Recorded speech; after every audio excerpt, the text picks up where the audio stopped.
Good afternoon, McFatter Technical High School students and parents. It is Thursday, December 17th. I am Jeanette Johnson, your director and principal, here with our weekly update.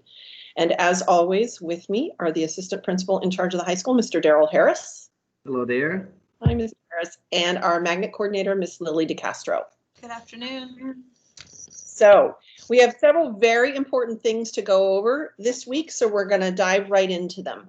And I wanted to start by talking about how we are wrapping up the current semester, So let's start with a reminder of what needs to happen for textbook return for the current semester for our students who are in remote learning. And for that, I go to Mr. Harris. Thank you, Ms. Johnson. So textbook return. We will have two drop-off dates, okay? So we will have on December the 18th, between 1 and 4 p.m. So that's tomorrow. So drop off your textbooks, and the drop off will be on the west side of campus. Like I said, we're just dropping them off. You will not get out of the car, just pull up. We'll have someone there to walk up to the car, pick up the textbooks and take them from you. So that's between 1 and 4 p.m. on Friday, December the 18th. We will have a second day on Saturday, December the 19th, and that's from 8 a.m. until 12 noon. So we're asking all of you to please come, drop your textbooks off, and we'll just collect them. Remember, all the textbooks are barcoded, so we will be able to scan those in at a later time and remove those from your student's account.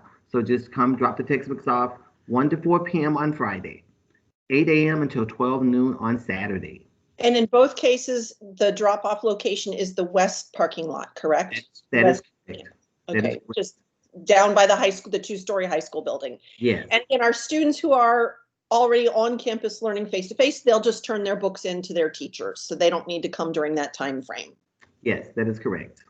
Okay, now let's talk about the calendar schedule of ending this current term, which is a change that happened just this week on Tuesday at the school board meeting. They made a change in when this term will end and therefore what the calendar will look like for students. And for that, I know Ms. DeCastro has the update. Yes, thank you. So the end of the second marking period will now be, it's like you need a drum roll, will now be on January 12th. And that is going to be an early release day. So there used to be, on the original calendar that you received in August, there was an early release date on the 7th. That is no longer the case. There was a teacher planning day on the 8th, no longer the case. And we have an early release date on the 12th of January, and it is also the last day of the quarter. So up until January 12th, the students will be attending the same classes that they have been taking until now. And then on January 13th, we start new. We start brand new classes all over again.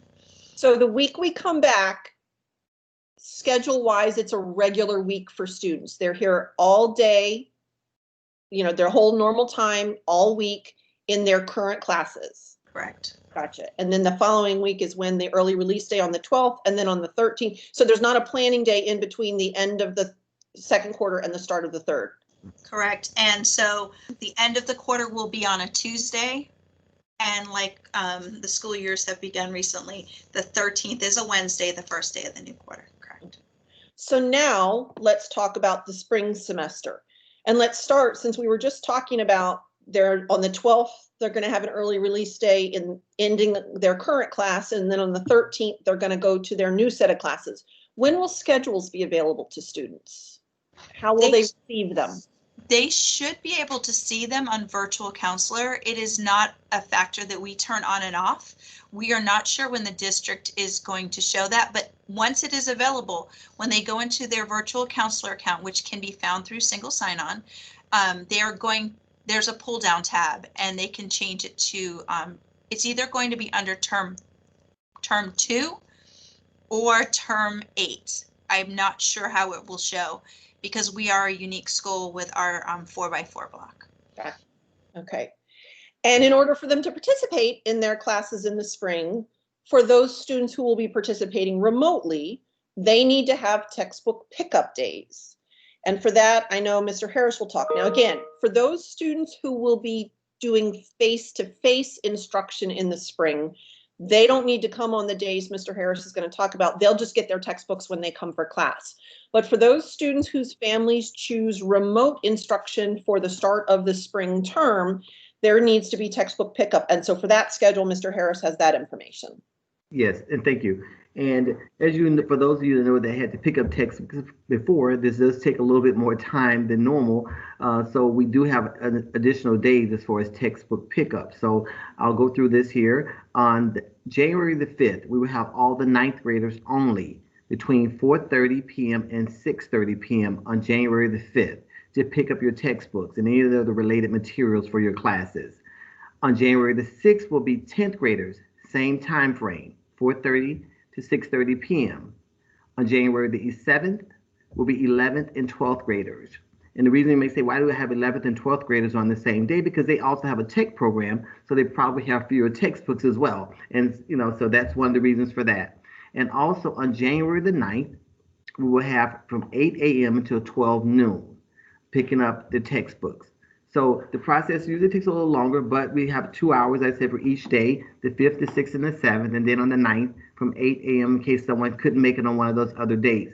And like Mr. Castro probably also have a copy of your schedule. We may have that with you as well when you pick up your textbooks, just a little more information for you. And teachers may have related materials as far as handouts, worksheets, etc., for you to use in your classes. And again, that will be from their cars in the west lot. That is correct. Okay, so again, the ninth graders learning remotely, January 5th, 4:30 to 6:30. 10th graders learning remotely on the 6th from 4:30 to 6:30. 11th and 12th graders learning remotely on the 7th from 4:30 to 6:30. And then the makeup day on that Saturday from 8 to noon, any grade level can come at any time.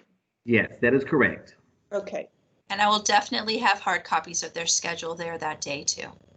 Okay, great. Perfect. So now that does bring us to the issue around the spring schedule and the decision that parents need to make as you needed to make when schools started transitioning back face to face in, I think it was October. It's all a blur now.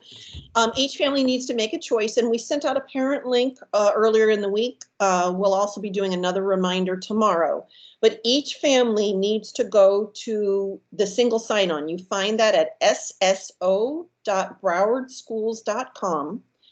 The survey is available now, and we need every family to go in and complete the survey by the end of the day on Monday, which is the 21st. Okay. If you have multiple students in the school system, you need to do a separate survey for each student through their single sign-on. So please make sure you do that. And again, you need to go in regardless of your current status, whether your child is face-to-face or remote, you need to go in and make the selection. I believe they said that as with when we did this the last time, I think a non-selection will be defaulted to remote instruction. So we need every family to do that. Now, one of the questions we've gotten from some families already, ever since the survey was released, is they want to know, if I send my child back for face-to-face instruction, what is that going to look like? Is it right now, what's happening is every student is still learning via remote instruction on the computer. And so we've got parents wondering, will that change for the spring? We can't know for sure until we see what numbers we have of the families, how many families choose face-to-face and how many choose continued remote instruction, because that's going to drive things like the number of students you can have in a classroom. However, we do want parents to know that because of the small size of our school, because of the fact that we only have one teacher for every course, one teacher for every subject area, it is highly likely that spring face-to-face instruction will be similar to what the current instruction is, meaning the physics teacher may be simultaneously needing to teach both students who are in front of her in the classroom and students who are remotely at home. And so the teachers in the class who are in the classroom are still teaching via remote and via the computer. I don't know if I explained that clearly, Mr. Castro, Mr. Harris. Did I explain it, you think, so that people understand? Okay. Hope so. If not, they can email us with questions. We're happy to answer. Exactly. And again, it's possible, depending upon the numbers, that could change. But again, it's highly unlikely. When you're a school of our size, where you only have one teacher per subject, it becomes very difficult for that teacher to have anything other than a blend of both face-to-face and remote instruction each class period. So we do, again, if you have questions for us regarding completing the survey or what spring term is going to look like, we need you to call us today or tomorrow at the latest, because the school is closed for winter break. We'll have a small group of personnel, mostly facilities personnel, on campus a couple of days over winter break, but the high school offices will all be closed. I'm working 2 of the days over winter break, and I'll be on vacation the rest of the time, and Mr. Castro and Mr. Harris will be off. So if you have any questions that you need answers to before you make that decision, which again needs to be made by this coming Monday, please either call us or email us before the end of the day tomorrow so we can assist you. Anything else about spring semester that we think we needed to talk about? If you do go into virtual counselor and see an error on your schedule, please email your grade level counselor so they can address it. There are a few that I am aware of, and I will be working on them. But if it's something unexpected, then please reach out to their grade level counselors. And it also occurred to me as we've been talking, Mr. Castro, we want to remind our families about the magnet application process for those who have either friends of the family or younger children who would be applying. Can you remind everybody about the process and the deadline for that for the next school year? Absolutely. So hard to believe we're only 17 days into the application window being open, but parents and families have until February 8th to apply to the magnet school if they have an interest in our school, and they go to browardschools.com/school choice. Okay. And we're doing a remote magnet open house, are we not? Yes, on January 12th. It will be a virtual event. Still unrolling what that will look like. I wish we could have people here. I love having people here, but that's still not a choice right now. So we're hoping to find a way to make it somewhat interactive while being able to accommodate the limits of Teams. But we will be using Teams more than likely, because that is what Broward students are familiar with. And we'll be able to give people more detail on that, how to access it when we come back from winter break. Correct. Did we have anything else? Just Nope. everyone to be safe and take a little time and be wonder-filled a little bit on other things other than computer-based activities. Absolutely. Mr. Harris, did you have anything? Just to have a safe, blessed holiday break, get a chance to unwind, get some rest, enjoy your family, and just take care of yourselves until we see each other again. Absolutely. And I would sign off this week with that same message, speaking on behalf of all of us here at McFatter. It has been the 2020 year has been a rough year for everybody.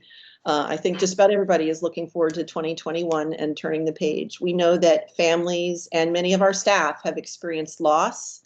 There's been difficulty and challenge and hardship that has come along with this pandemic and all that it has done. So as both Mr. Castro and Mr. Harris have said, I hope that all of you are able to use these 2 weeks of winter break to rest and rejuvenate. Those of you who will be celebrating, we wish you a Merry Christmas. We hope everyone has a Happy New Year. And we look forward to a happier, hopefully more joyous, and eventually, maybe not right out of the gate, but before too long, a much more in-person 2021. Absolutely. So we wish you all happy holidays and a happy new year. We will be back with our next weekly recording on Thursday, January 7th, 2021. So for now, we are signing off saying hasta la vista 2020. Everybody have a good weekend. We'll see you for textbook drop off and pickup, and have a great weekend. Bye, you two. Bye, everybody. Take care.